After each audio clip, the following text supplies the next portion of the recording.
कम से कम एक नाम में ही दम है। एम्स में आपको बोनस वगैरह नहीं मिलते, दिवाली का बोनस, इसमें आपको तो दिवाली का बोनस भी मिलेगा। रेलवे का भाड़ा लग रहा था ना, जो भी रेलवे का वो नहीं लगेगा। 100 क्वेश्चन, तो उनको कैसे क्या डिवाइड करेंगे? तो बच्चों को ये नहीं पता कि हमने क्या पढ़ा है और क्या नहीं पढ़ा, क्या रह गया, तो बुक्स क्या रेफर करें, कौन सी बुक। अगर मैं देखिए बुक के बारे में, hello friend, welcome in Nom nursing academy. मैं नील कांटेवाल आपका बहुत बहुत स्वागत करता हूं। आज अपन बात करेंगे आपके आरआरबी के बारे में।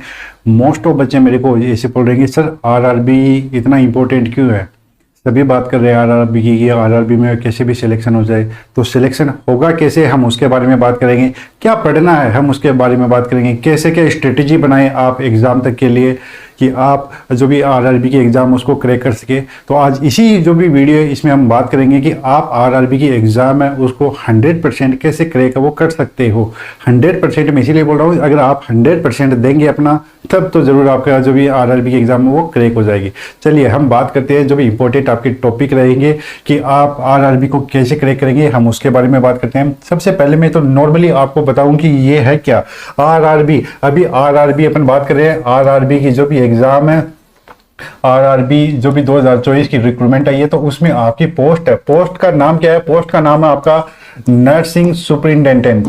Nursing superintendent. अगर मैं बात करूं, ये नाम ही दम है। आप बोलोगे कि नाम में क्या रखा है, हमें तो चाहिए सैलरी, हमें तो सबसे ज़्यादा इंपॉर्टेंट तो वही है। लेकिन कल को आप नौकरी लग जाओगे, पैसे तो वैसे ही आने हैं। लेकिन नर्सिंग सुपरिटेंडेंट, जब हम अभी मैं एज ए एसएन हूँ, ठीक है, सीनियर नर्सिंग ऑफिसर हूँ, और जब मैं रिटायर होऊंगा तब भी मैं नर्सिंग सुपरिटेंडेंट है वो नहीं बन पाऊंगा, है ना। आप तो शुरुआत में ही बन रहे हो, ठीक है। हाँ जी, चलिए ये तो अपनी बात अलग थी। कल आपका फिर प्रमोशन होगा, फिर आप सीनियर नर्सिंग सुपरिटेंडेंट बनेंगे, आगे से प्रमोशन होगा। तो आपका मतलब जो ही है कि कम से कम एक नाम में ही दम है। दूसरी बात में अगर बात बताऊं इसकी सैलरी की, तो सैलरी इसकी आपकी जो भी एम्स है उसी के अकॉर्डिंग है। बाकी के एम्स है आपका 7 जो भी ग्रेड पे है, 4600 ग्रेड पे इस पे लगेगा अकॉर्डिंग टू आपके एम्स जैसी है। फिर आप बोलोगे इसमें और बेनिफिट क्या है एम्स के। देखिए एम्स में आपने देखा होगा कई एम्स में आपको बोनस वगैरह नहीं मिलते, दिवाली का बोनस, इसमें आपको तो दिवाली का बोनस भी मिलेगा, ठीक है। दिवाली के टाइम पे है ना बोनस मिलेगा, अलग से पैसे आएंगे।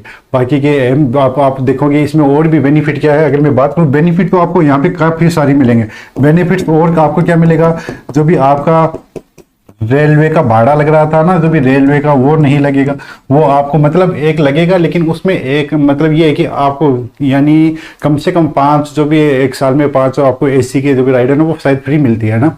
उसके बाद में बाकी के में आपको यानी मिनिमम प्राइस में आपको जो भी आपको रेलवे कोटे से आपको जो भी सीट है वो मिल जाएगी, है ना। तो मतलब बेनिफिट ही बेनिफिट है कुल मिला के। चलिए और अभी मैं आगे बात करता हूँ। अभी जो मेन मुद्दे पे अपन आते हैं कि आप अपनी तैयारी है वो कैसे करेंगे, तो उसके बारे में बात करते हैं। सबसे पहले मैं आता हूँ आपके एग्जाम का पैटर्न। एग्जाम का पैटर्न क्या रहेगा, एग्जाम आपका किस तरीके से लगेगा। तो बेटा एग्जाम में आएंगे आपके 100 क्वेश्चन, और टाइम क्या रहेगा, टाइम रहेगा आपका 90 मिनट। कितनी रहेगी, 90 मिनट का टाइम रहेगा, ठीक है। अब आपके 100 क्वेश्चन है, मैं बात कर रहा हूँ आपके 100 क्वेश्चन, तो उनको कैसे क्या डिवाइड करेंगे, तो उस पर भी पहले चर्चा कर चुके हैं हम। उसमें आपके जो भी 70 क्वेश्चन है, 70 क्वेश्चन है वो किसके आएंगे, वो आएंगे आपके नर्सिंग के। नर्सिंग के आपके कितने आएंगे, 70 क्वेश्चन आएंगे। बाकी के मैं बात करूं आपके 10 क्वेश्चन आएंगे, आपके जो भी आपके 10 क्वेश्चन है इसमें किसके आएंगे, वो आएंगे आपके जनरल नॉलेज के, जनरल नॉलेज के। और फिर अपन में नेक्स्ट में आऊं 10 क्वेश्चन और है 10 मार्क्स के, वो किसके आएंगे, वो आएंगे आपके जनरल साइंस के, जिसमें आपकी बायो जो भी फिजिक्स है और केमिस्ट्री है सब इंक्लूड हो जाएंगे। और 10 क्वेश्चन जो बाकी के आपके 10 क्वेश्चन बचे हैं लास्ट के, उसमें आपके रीजनिंग है और जो भी एप्टीट्यूड है, न्यूमेरिकल है, वो आ जाएंगे, ठीक है। ये इस तरीके से आपका जो भी डिवाइड किया गया है। तो अब इसकी तैयारी कैसे करेंगे, हम उसके बारे में बात करेंगे। सिलेबस क्या रहेगा, सिलेबस मैंने अभी आपको बताया कि अगर आपकी नर्सिंग है, नर्सिंग आप पढ़ोगे तो नर्सिंग में आपका कितने का रहेगा, वो रहेगा 70 क्वेश्चन। तो बेटा मोस्ट ऑफ जो भी आपके क्वेश्चन है वो कहाँ से पूछे जा सकते हैं, आपका फंडामेंटल बहुत ही ज्यादा इंपॉर्टेंट है। फंडामेंटल में क्या इंपॉर्टेंट होता है बेटा, वो होता है आपका बेसिक रह गया, ठीक है, प्रोसीजर हो गया, और क्या रहता है सबसे ज्यादा इंपॉर्टेंट है प्रायोरिटी के क्वेश्चन आते हैं, प्रायोरिटी या और रोल ऑफ नट्स, ये तो आपको हर जगह पूछ सकते हैं, रोल ऑफ नट्स, ये अगर हर कोई भी एग्जाम हो उसमें तो ये सबसे ज्यादा इंपॉर्टेंट है। एमएसएन आपके लिए बहुत ज़्यादा इंपॉर्टेंट है, ठीक है, उसके जो भी सभी सिस्टम है, जो इसमें सबसे ज़्यादा आपका कार्डियो वाला है, जीआईटी वाला है, ठीक है, न्यूरो और एंडो, इनमें बहुत ज़्यादा क्वेश्चन आ सकते हैं। और मैं बात करूँ पीडिया की, तो पीडिया में क्या आप पढ़ सकते हो, आप पीडिया में देखिए पढ़ना तो सब कुछ है, लेकिन जो भी इंपॉर्टेंट है उसके बारे में बता रहा हूँ। ग्रोथ एंड डेवलपमेंट हो गया आपका, ठीक है, और आपके जो भी कंजेनाइटल अबनॉर्मलिटी है, इनसे भी बहुत बार क्वेश्चन आता है, ठीक है। ओबीजी में क्या इंपॉर्टेंट है, ओबीजी में आपके देखिए, ओबीजी में आपका पहले तो हो गया आपका प्रेगनेंसी के बारे में, प्रेगनेंसी के साइन सिम्टम वो आते हैं इसमें, और आपके लेबर और कॉम्प्लिकेशन, ये बहुत ज्यादा बार एग्जाम में आया। देखिए पढ़ना तो अपन को सब कुछ है, मैं आपको एक तरीके से एक हिंट दे रहा हूं, है ना, ये सब कुछ आपको ओबीजी है, या फिर इसमें एक और आपका मेंटल हेल्थ नर्स, इसमें तो मैं ज्यादा डिटेल में नहीं बात करूंगा, इसमें आपकी टर्मिनोलॉजी आती है, सिजोफ्रेनिया, ओसीडी, इसके बारे में पूछ सकते हैं, और साइकोफार्मेकोलॉजी, मोस्ट ऑफ यहीं से आपके क्वेश्चन बनते हैं, ठीक है। तो आपको देखिए कभी भी आपको कुछ समझ में नहीं है कि आपने क्या पढ़ लिया है और क्या पढ़ना है। सिलेबस का मैं आपको एक बता दूं, मोस्ट ऑफ बच्चों को ये नहीं पता कि हमने क्या पढ़ा है और क्या नहीं पढ़ा, क्या रह गया। तो कोई भी आप चाहे आप एनक्लेक्स देख लीजिए, या फिर आपकी टारगेट हाई बुक देख लीजिए, या फिर पीआर यादव की देख लीजिए, शुरुआत में आपने देखा होगा एक इंडेक्स आती है, उसमें हर एक में आते हैं कि ये वाला चैप्टर है, इसमें ये टॉपिक है, तो आप वैसे टिक कर सकते हो, हाँ मैंने ये टॉपिक पढ़ लिया, ये टॉपिक भी पढ़ लिया, इसके भी एमसीक्यू सोल्व कर लिए। अपन इस तरीके से हर एक टॉपिक को अगर अपन अच्छे से पकड़ के पढ़ेंगे तो आपका कोई भी टॉपिक है वो नहीं छूटेगा, और हर एक जो भी टॉपिक है वो अच्छे से कवर हो जाएगा। नेक्स्ट में अपन बात करते हैं, नेक्स्ट आपके लिए क्या इंपॉर्टेंट है। नेक्स्ट आपके लिए सिर्फ मैं 2 लाइन बोल रहा हूँ, आज की कठिनाई है वो ही क्या है, वो आपके कल के लिए सफलता की नींव बनाती है। आप आज जितनी मेहनत कर रहे हो, आज आपके सामने जो भी कठिनाई आ रही है ना बेटा, वो कल आपका जो भी आपके आरआरबी की जो भी सिलेक्शन होगा उसके लिए वो नींव बनाने का काम कर रही है, माइलस्टोन का काम कर रही है।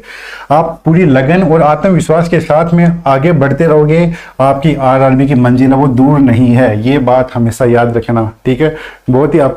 बहुत ही स्ट्रॉन्ग मैसेज है ये, ठीक है। तो ये आप याद रखना कि अगर आप आज मेहनत कर रहे हो, आपने अभी आपके एग्जाम के 2 महीने हैं, तो यूं समझिए कि 2 महीने का आप अच्छे से डेडिकेशन दिखा दो ना बेटा, श्योर सिलेक्शन की मैं बात कर रहा हूँ। मैं कभी ऐसे नहीं बोलता कि आपका 100% सिलेक्शन हो जाएगा, ये हो जाएगा, वो हो जाएगा, लेकिन मैं बोल रहा हूँ अभी आपके पास में टाइम है, आप थ्योरी कवर करके आप एमसीक्यू निकाल सकते हो, ठीक है, इतना टाइम आपके पास में। चलिए नेक्स्ट में अभी आगे बढ़ता हूँ। नेक्स्ट देखिए बुक्स की बात करता हूँ। मोस्ट ऑफ बच्चे बोलते हैं कि हम सर बुक्स क्या रेफर करें, कौन सी बुक। अगर मैं देखिए बुक के बारे में, कोई भी बुक है आप अपने हिसाब से पढ़ सकते हो, मैं आपको सिर्फ बता रहा हूँ, इसमें मेरा कोई बेनिफिट नहीं है, जो आपको पसंद आए बाकी की वो बात। सबसे पहले मैं बात करता हूँ एनक्लेक्स की।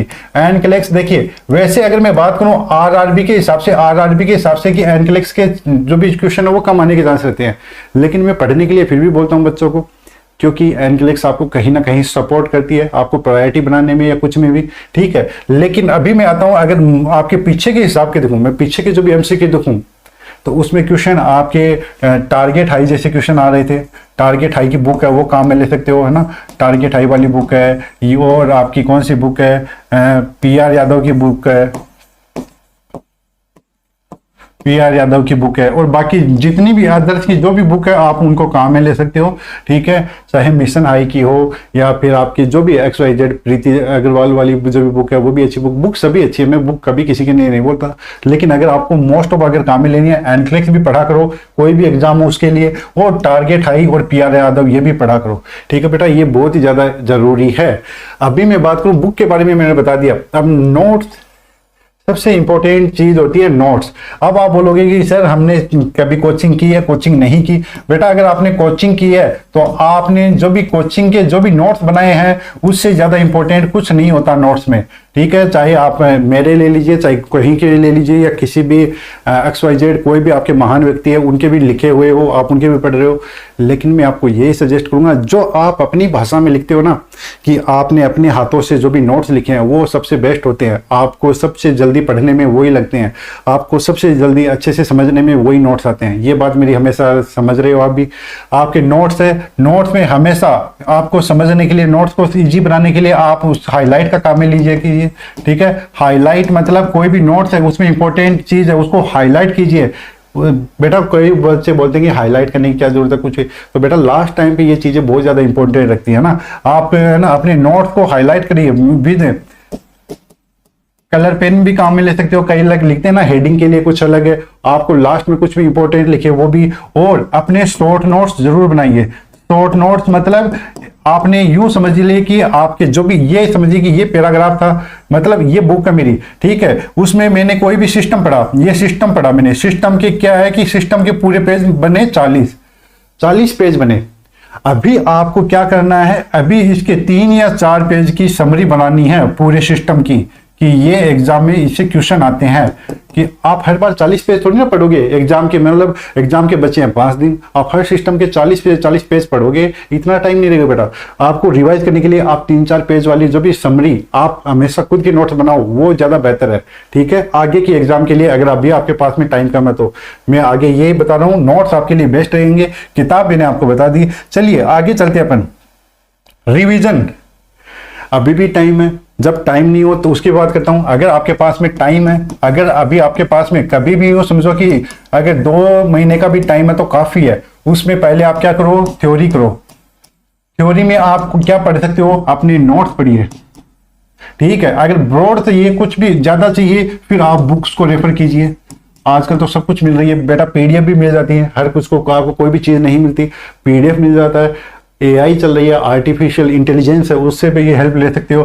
थ्योरी हो गया, और प्लस में मैं आता हूं आपके एमसीक्यूज पे। थ्योरी और एमसीक्यू में क्या फर्क होता है बेटा? थ्योरी आप अपनी नॉलेज को बढ़ाने के लिए आप थ्योरी पढ़ते हो, आपकी जो भी नॉलेज बढ़ी है कि नहीं, आपका नॉलेज का लेवल क्या है, उसको असेस करने के लिए क्या करते हैं, एमसीक्यू देते हैं। तभी तो एग्जामिनर क्या देता है आपको, एमसीक्यू देता है, ठीक है। और एमसीक्यू हमेशा क्या करना है, आपको सोल्व करना है। सोल्व करोगे तो उसी से आपको क्या पता चलेगा कि हाँ कि मैं कहाँ हूं, है ना। इसीलिए तो आप टेस्ट सीरीज वगैरह पे ज्वाइन करते हो। तो देखिए सोल्व करना है, अभी सोल्व करोगे तो उसमें आपको मोस्ट ऑफ आपको साथ किसका लेना है, रेशनल का, रटना नहीं है बेटा। रेशनल क्या होता है, कोई भी चीज है उसको समझने का तरीका है, उसको अपन क्या बोलते हैं, रेशनल बोलते हैं, ठीक है। चलिए ये बात करता हूं, आप इसके लिए कोई भी टेस्ट सीरीज ज्वाइन कर सकते हो रिवाइज करने के लिए। तो बेटा टेस्ट सीरीज में आपको अगर मैंने भी एक टेस्ट सीरीज बना रखी है इंपॉर्टेंट, उसमें क्या है मैं उसके बारे में बात करूं। क्वेश्चन कैसे आ सकते हैं, देखिए हमने ईएसआईसी में गलती कहां पे की थी, या बाकी के जो भी नोट सेट है गलती कहां पे की, क्योंकि हम हर तरीके के क्वेश्चन है वो सोल्व नहीं करते, ठीक है। क्वेश्चन में जो क्वेश्चन बनाता हूं उसमें क्रॉस मैच के भी क्वेश्चन होते हैं, ठीक है। क्रॉस मैच के क्वेश्चन होते हैं, उसमें क्वेश्चन होते हैं आपके एनक्लेक्स टाइप के, उसमें क्वेश्चन होते हैं आपके टारगेट टाइप के, और उसमें पीआर दोनों आ गए ना, पीआर यादव भी आ गए, ठीक है। और उसमें क्वेश्चन होते हैं आपके select all that apply, select जो आपके एनक्लेक्स के पार्ट है, और टू स्टेटमेंट। और बाकी की मैं बात करूं आपकी नॉन नर्सिंग के जो भी हमारी टेस्ट सीरीज है उसमें भी मैं हमेशा डिस्कस करता हूं, जो भी नॉन नर्सिंग पार्ट है वो भी, ठीक है। तो देखिए आपके इसी तरीके का एक पेपर है, वो जो भी आप डेली सोल्व करो, इसी तरीके के क्वेश्चन सोल्व करो। और उसके लिए हमारी रात को डेली 9 बजे क्लास चलती है, डेली रात को 9 बजे क्लास चलती है, जिसको मैं नाम दे रहा हूं अपनी ट्रेन सीरीज, ठीक है। ट्रेन सीरीज है, ये स्पेशल डेडिकेट है किसके लिए, आपके आरआरबी के लिए। और आपको चाहिए बेहतरीन टेस्ट सीरीज, तो बेटा वो भी अवेलेबल है हमारी एप्लीकेशन पे। हमारी एप्लीकेशन का नाम है ओम नर्सिंग एकेडमी, जहां पे आपको मात्र 199 रुपए में टेस्ट सीरीज मिल जाएगी बेटा। आरआरबी की टेस्ट सीरीज मेरे हिसाब से इतनी इससे ज्यादा अफोर्डेबल आपको नहीं मिलेगी। वहां पे आपको 25 से 30 से ज्यादा टेस्ट है वो मिल जाएंगे, जिसमें आपको मेन टेस्ट है वो मिल जाएंगे। अभी तो 10 डाल रखे हैं, आपके लगभग 5 लगभग 15 के समथिंग आप में मेन टेस्ट, प्रीवियस ईयर के पेपर, जीके आपका रीजनिंग, आपका एप्टीट्यूड सब मिलेगा वहाँ। कहाँ पे? हमारी एप्लीकेशन पे। हमारी एप्लीकेशन का नाम है Om nursing academy. Google Play Store पे जाइए, एप्लीकेशन को डाउनलोड कीजिए, रजिस्टर कीजिए। जो भी कोर्स आपको सही लगे आप उसको बाई कर सकते हो। इसके साथ में ऑल इन वन कोर्स भी अवेलेबल है। 1299 रुपये में आप ज्वाइन कर सकते हो। 999 रुपये में आपका नर्सिंग ऑफिसर का अवेलेबल है और CHO का अवेलेबल है 599 रुपये में। अगर आपके पास में नोट्स नहीं है, आप चाहते हो हमारे सुंदर टिकाऊ नोट्स, तो वो मिल जाएंगे 555 रुपये में। कहाँ पे? हमारी एप्लीकेशन पे। हमारी एप्लीकेशन का नाम है Om nursing academy. Google Play Store पे जाइए, एप्लीकेशन को डाउनलोड कीजिए, रजिस्टर कीजिए। जो भी कोर्स आपको सही लगे आप अपनी तैयारी उसे अच्छे से कर सकते हो। और RRB के लिए आपको सभी को मेरी तरफ से शुभेच्छा। बेटा कम टाइम है, अभी से लग जाइए, मेहनत कीजिए, आगे बढ़िए और अपने घर वालों का नाम रोशन कीजिए और अपनी ज़िंदगी को और भी खूबसूरत बनाइए। Thank you everyone, thank you so much.